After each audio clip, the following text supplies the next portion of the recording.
Hello everybody and welcome to my second of two videos on this, the Nikon FM. In the first video we talked about what everything on this camera is. In this video we're going to talk about what everything on this camera does.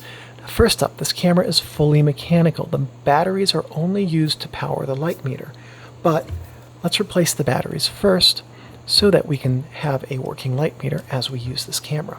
We're going to grab a coin and we're going to unscrew the battery chamber here on the bottom of the camera. This should unscrew very easily. We're going to remove the battery cap eventually. Probably could have done that a bit more with the coin. We're going to remove the battery cap and the two batteries that are in here. So here's the battery cap. What we're going to do is we're going to grab two 357 type batteries, which are also called LR44 or S76, AG13, A76.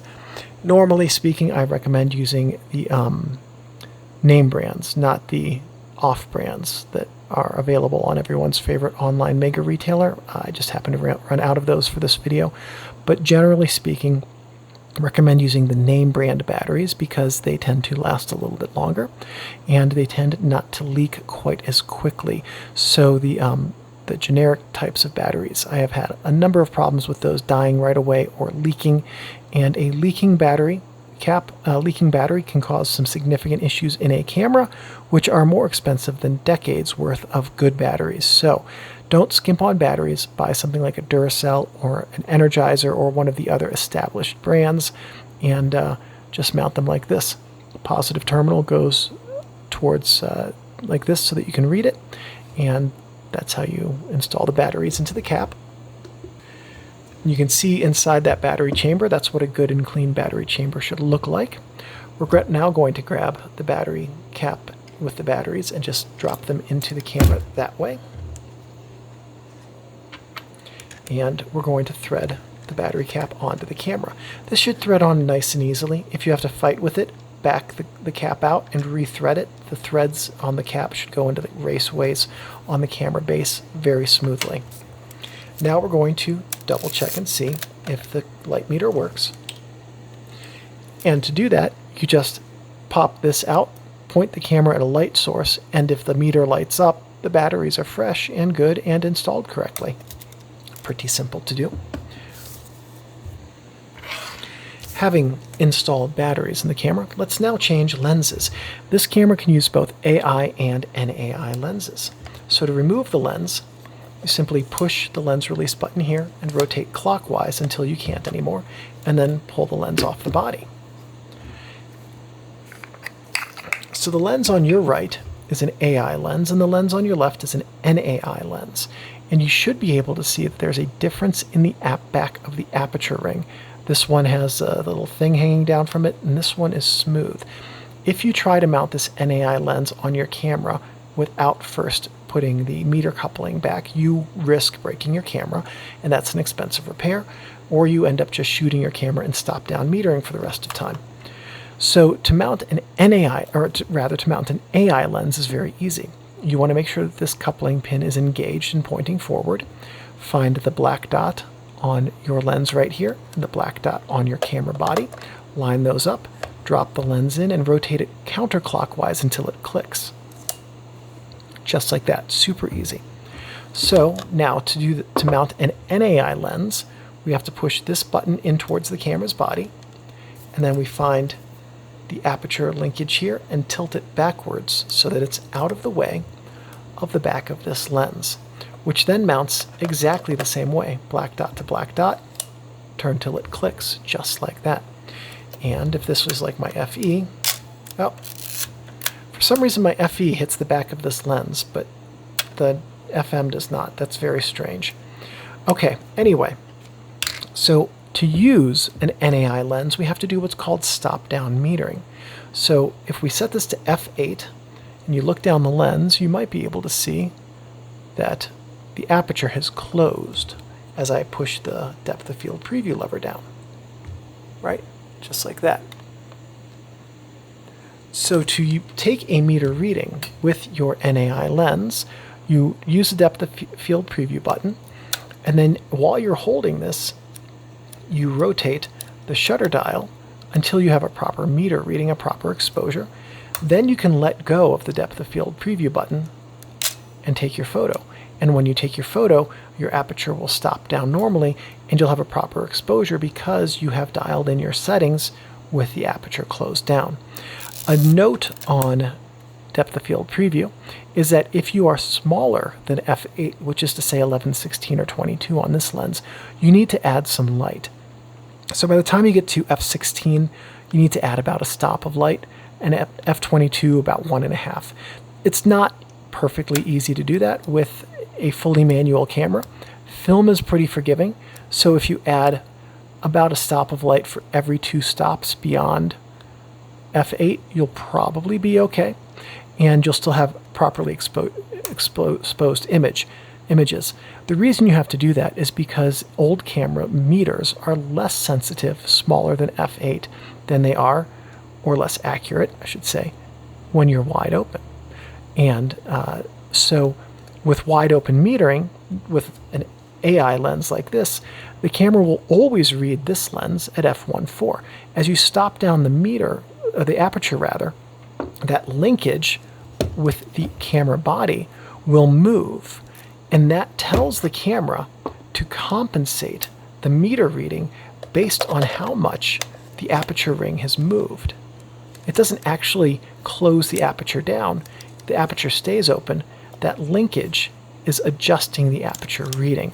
And so when you use an NAI lens, you simply have to stop down the aperture since you don't have that connection. Okay, so we've got batteries in the camera so we can run the light meter. We've mounted a lens so that we can focus and take a photo, but next we need to actually take a photo, and for that we're going to load film. We're going to push this lock toward the back of the camera and lift up on the film rewind knob, lever, and post until we open the back of the camera. We're going to grab our 35mm roll of film, drop it into the cassette chamber, and then close the post so that this is locked in place. We're going to pull out a bit of a leader that we are going to feed into a slot on the take-up spool, just like that.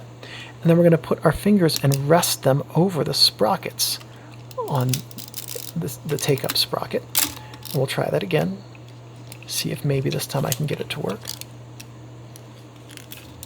There we go.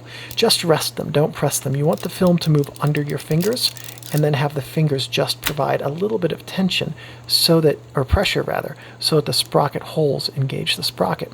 Now at this point we can close the film back. Next thing we're going to do is we're going to lift up the shutter speed dial so we can adjust the ASA to the correct film speed. We actually put 400 in, so we're going to lift this up and rotate it till we get to 400. Just remember that ASA and ISO are the same number. Now we're going to advance the film until we get to 1, but first, I forgot, we want to take any slack out of the film by turning the film rewind knob in the direction of the arrow until we get just a little bit of resistance. This way, when this knob spins, we know that the film is being taken up correctly through the camera. This is our check. And we can see it spinning, so when we get to the first frame, we know that the film has been advancing correctly in the camera. Nice. All right, so you're going through your day, and you're taking your photos, and everything's going very well, and you're going to have a lot of wonderful images, and then you get to the end of the film. We're going to rewind it, but first I want you to see how film works inside of the camera. Film is one and done, so it can record light a single time in a controlled manner with a proper aperture and shutter speed to return an image, or in an uncontrolled manner by doing something like this. If you open up the back of your camera while you have film in it, you will erase every photo that has been or could be on the film that is outside of the cassette, so don't do that. But I want you to see how the film moves through your camera as you take photos. Every time you actuate the shutter, you advance the film, and the film moves out of the cassette over the area where the shutter is and to be taken up. Okay, so we finished our photos and we're ready to rewind the film. We're simply going to, actually, let me do that first. So we've taken all of our photos and we're ready to rewind the film. We're going to press the film rewind button down, and now we're just going to rewind the film. When you get to the end of the film, the sound you're about to hear is generally audible outside of the camera. At that point, you finish rewinding the film into the cassette. Rewind, rewind, rewind. Now it is safe to open up the back of the camera. You can at that point take your roll of film out, and if you're going to keep shooting, drop the next one in and repeat the process. If you're not, then you just close the back of the camera, trigger the shutter because you're done for the day. You don't want to leave tension on the shutter, and you can put your camera away. A note on using film is it's always a good idea to rewind the film all the way into the cassette, because this is a good way to prevent you from accidentally reusing the film. Leaving a little leader out like this can lead to film accidentally being reused. So the next thing let's talk about is how to use a flash on this camera. The flash sync speed is 1/125th of a second. What that means is that's the fastest speed that you can use a flash with this camera. So why is it? Well, the curtain on this camera moves up and down, but I can't really reach that well, so we're going to pretend it moves side to side for this demonstration.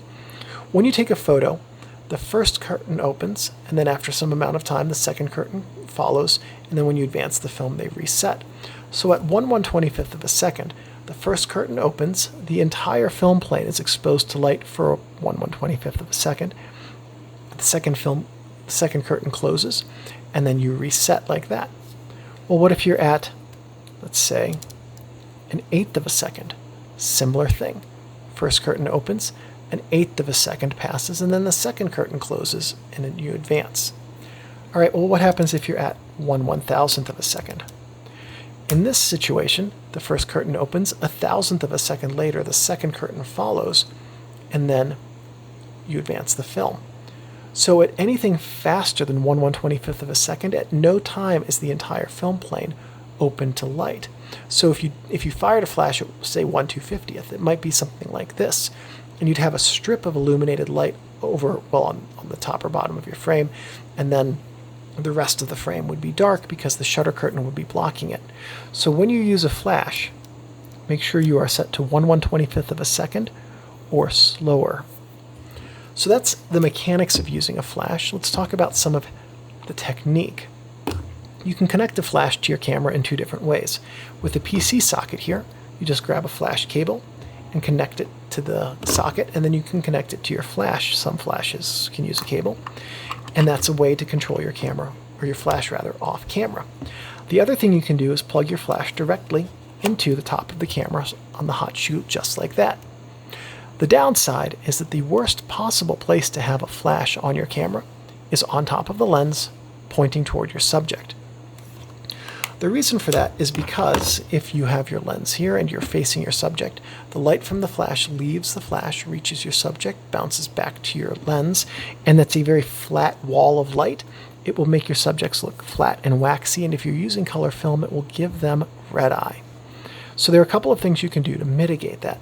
The first and most important thing is to think about the way that we see everything, basically everything. If we're outside talking to someone, then we are underneath the sun. If we're indoors walking down a hallway, then what the people in that hallway with us are lit by overhead lights. We are used to seeing people and everything lit from above. Our brains are wired to think of something as lit from above as being lit in a normal, flattering manner. So we can replicate that with our flash. The simplest way is to get a tilting flash, where the head of the flash can be pointed from the camera up towards the ceiling. This will allow the light from the flash to bounce off the ceiling and then back down towards your subject before reaching your film, and that will replicate that flattering look. Also, bouncing off of a ceiling will diffuse this light significantly, making it much softer, instead of so it casts a flattering light quality on your subject. But what if you don't have a ceiling? Well, better than just a tilting flash is to get a tilting swiveling flash, where you can tilt the head and swivel it so that you could bounce it off of a wall and then replicate to a good extent that overhead lighting. There's another thing you can do. If your camera, or if your flash rather, uses this PC cable, you can get what's called a flash bar, which is just a metal bar that has a 1/4-20 socket on it that screws into your camera, and another one you'd get an adapter for to screw it into your flash. And now if you take images in portrait orientation, you can bounce that flash off of the ceiling. So You have some options on how to use the flash with this camera. The biggest thing is to remember that 1/125th and slower is what you need to use, and use your flash to replicate the way that we see light in the real world to flatter your subjects the most. So the next thing we're going to do is talk about how to read the light meter.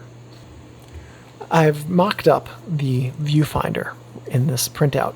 These are the 3 LEDs on the right side. These are red, so they're not white, just as a heads up. What we see here is the aperture displayed up here. There's a mirror in the front of the prism that reads the aperture on your aperture ring and reflects it into your viewfinder. This is your shutter speed display, and as you adjust your shutter speed, this will change. Here's your viewfinder area. This is your standard type K viewfinder with a split prism here. And then this is your light meter display. If you have a single light next to the 0, you have a proper exposure. If you have a single light next to the negative, you are significantly underexposed, a stop or more. If you have a single light next to the plus, you are significantly overexposed, a stop or more. If you have 2 lights, 0 and plus, you're within a stop of proper exposure, but a little bit over. If you have 2 lights, a 0 and a minus, you're within a stop of exposure, but a little bit under.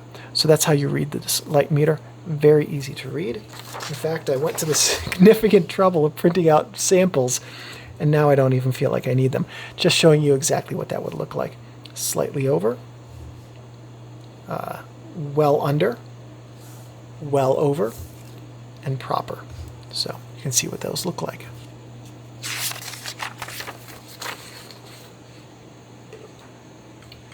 So the next thing we're going to talk about is how to take a photo with this camera. We've talked really about everything that you can do except putting it all together to take an image. So first thing you're going to do is look through your scene at your light meter, and you're going to know that you've got to dial in your aperture and your shutter speed. Okay, make sure we're ready to go.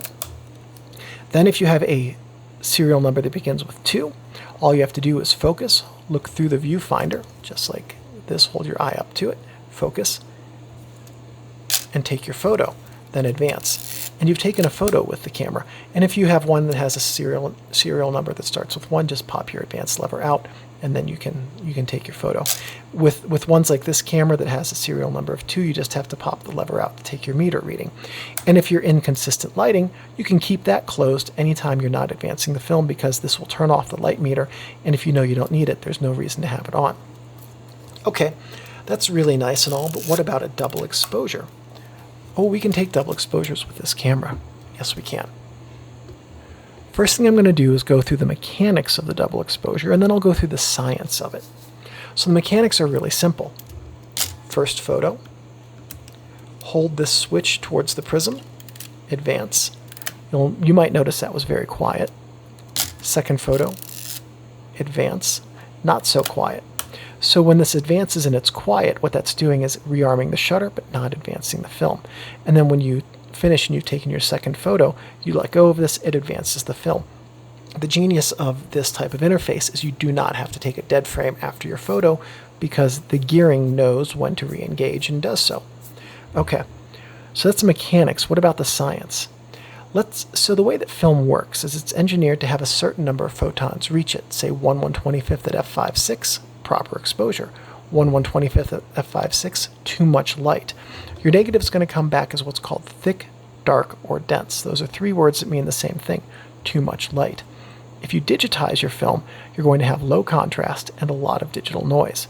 If you print in the darkroom, you're going to have low contrast and long print times. Neither of those are great. So we want to use the double exposure. When we take one, we want to have it receive less light for each exposure, so that we can have a proper single exposure that is actually 2 images overlapped. So we saw how to mechanically do it. Then what we need to do, let's say we get our meter reading, and it's 1/125th at f5.6.